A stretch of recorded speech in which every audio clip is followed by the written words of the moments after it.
ആരാ? എന്നോടാണോ? ചുറ്റും നോക്കിക്കൊണ്ട് അമ്മു ചോദിച്ചു. ആ, ഞാൻ. ആരാടാ അത്? പെട്ടെന്നാണ് അകത്തു നിന്നും അല്ലി പുറത്തേക്കിറങ്ങി വന്നത്. ചെറിയമ്മ പറഞ്ഞു വിട്ടതാ ആഹാരം തരാൻ.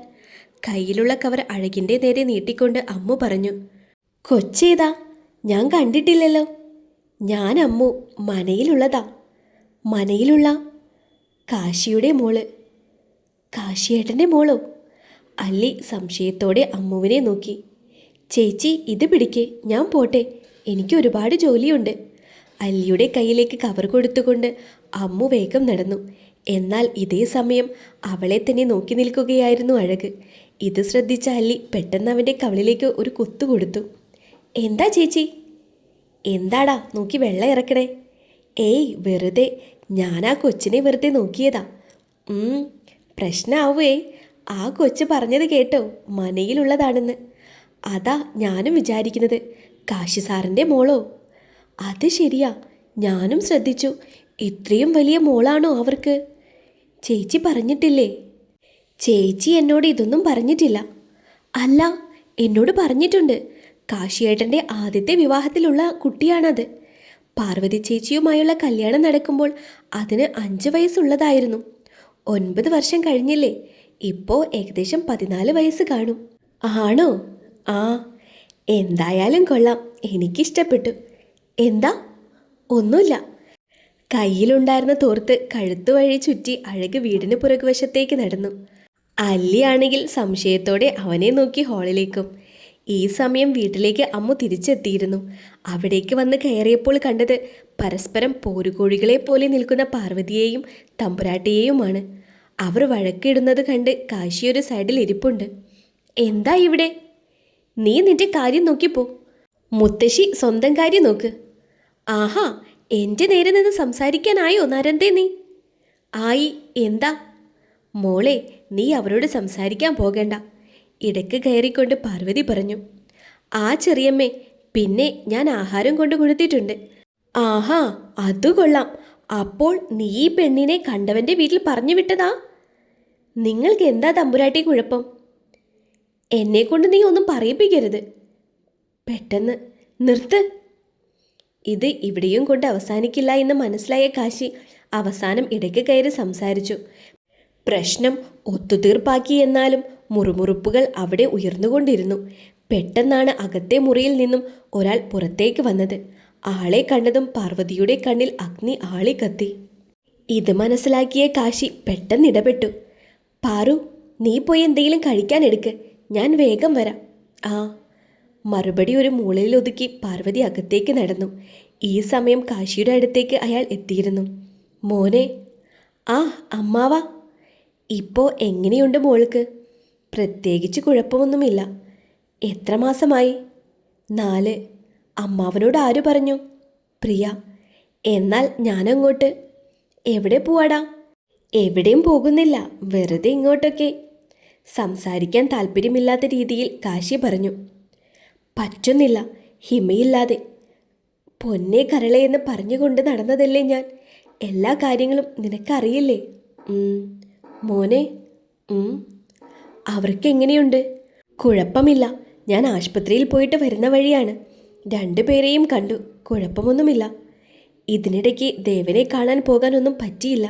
നീ ഇനി പോകുമ്പോൾ എന്നെ കൂടെ കൂട്ടണേ. കൂടുതൽ സംസാരിക്കാതെ കാശി നടന്നിരുന്നു. അതിവേഗമാണ് ദിവസങ്ങൾ കടന്നു പോയത്. 30 ദിവസങ്ങൾ 30 നിമിഷങ്ങൾ പോലെ കടന്നുപോയി. 1 മാസങ്ങൾക്ക് ശേഷം ഉച്ച സമയം. ഏട്ടാ. എന്താടാ?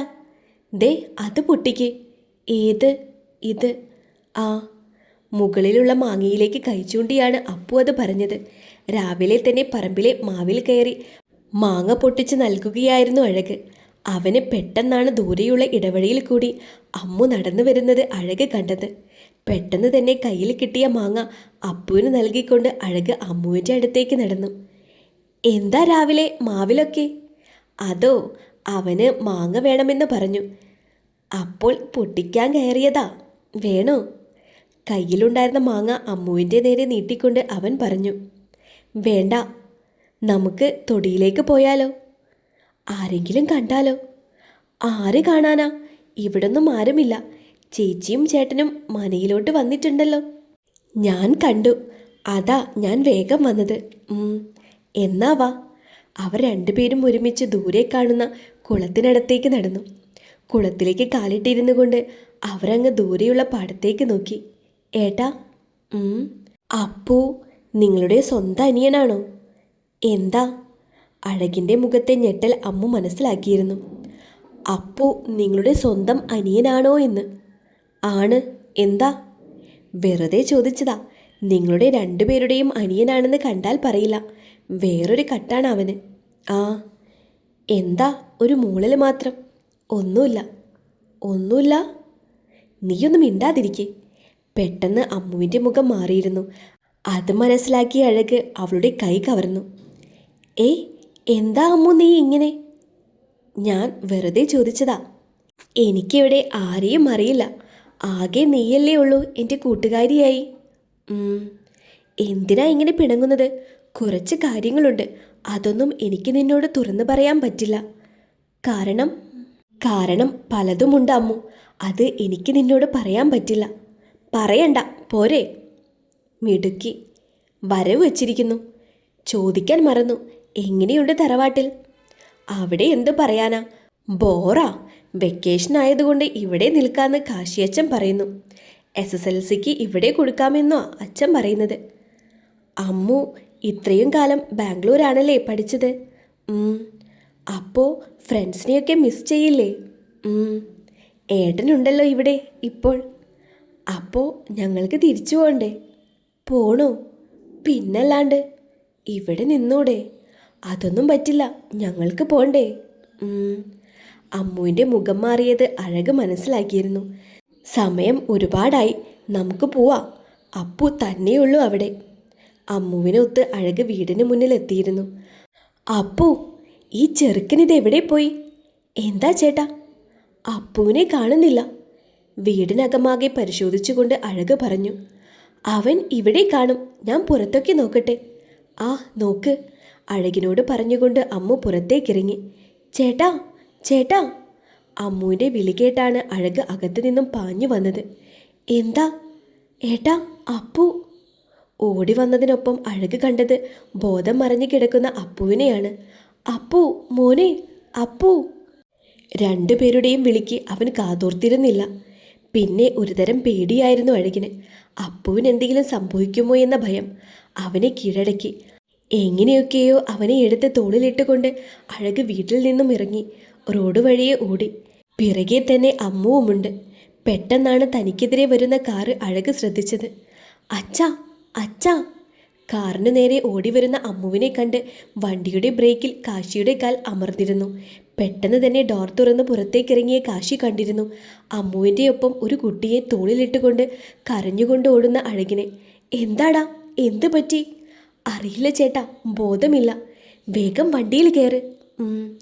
പിന്നെ വണ്ടി മുന്നോട്ട് കുതിക്കുകയായിരുന്നു. പ്രശസ്തമായ TR ഹോസ്പിറ്റലിന് മുന്നിൽ വണ്ടി ചെന്ന് നിന്നു. അതിൽ നിന്ന് പുറത്തിറങ്ങിയ കാശി കാറിൻ്റെ ഡോർ തുറന്നപ്പോൾ തന്നെ ആദ്യം കണ്ടത് പേടിച്ച് വിറച്ച് ഒരു കുട്ടിയെയും കെട്ടിപ്പിടിച്ചു കൊണ്ടിരിക്കുന്ന അഴകിനെയാണ്. വാ ഇറങ്ങ്. സാറേ, നീ കൊച്ചിനെ ഇങ്ങത്താ.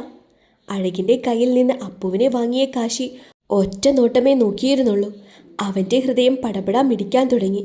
തൻ്റെ മുന്നിൽ കാണുന്നത് സത്യമാണോ കള്ളമാണോ എന്നറിയാതെ അവൻ ഭയന്നു.